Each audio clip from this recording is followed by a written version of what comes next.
Pick up right where she left off. Okay, John Von Paris, Upper Falls, Maryland. I want to talk also about the Brandon Shores project. My area that I'm going to speak about is electromagnetic fields. BGE feels there are really no problems whatsoever, and they feel everything is inconclusive. I disagree.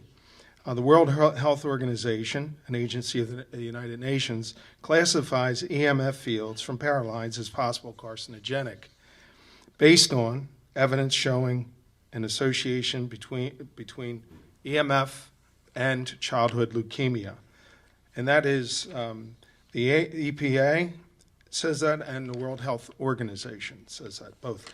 The National Institute of Environmental Health, NIH, the initial research linking EMF exposure from power lines to childhood leukemia started in 1979.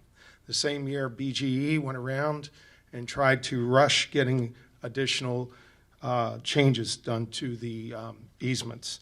And when I was present, when that happened to my father, I was there, and never did they mention anything, knowing that there was in 1979, the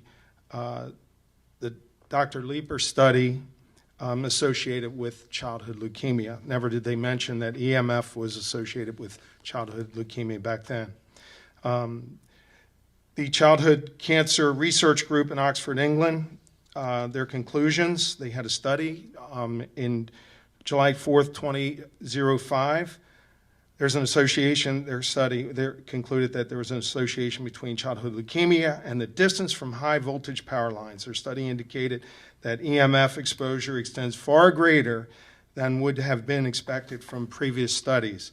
Per their filings, children who lived as far as 600 feet from the power lines had a relative risk of childhood leukemia. The EMF Center in California, according to the EMF Center, the safe distance away from harmful EMF exposure from high voltage power lines is 700 feet.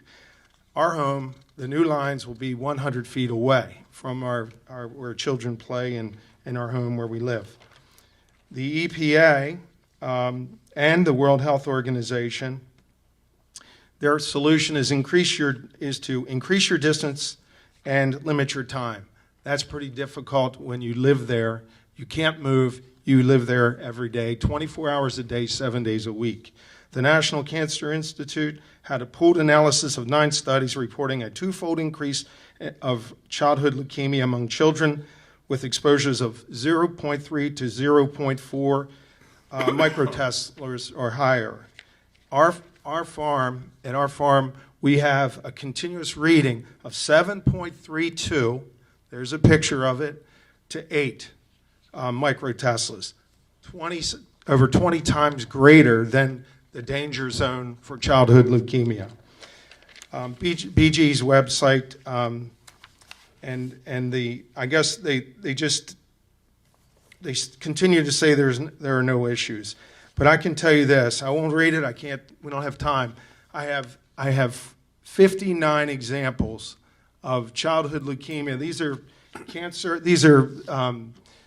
I guess, studies all over the world. Mr. Von Paris, let me stop you right there. Yes, sir. We're going to catch up after this meeting, okay?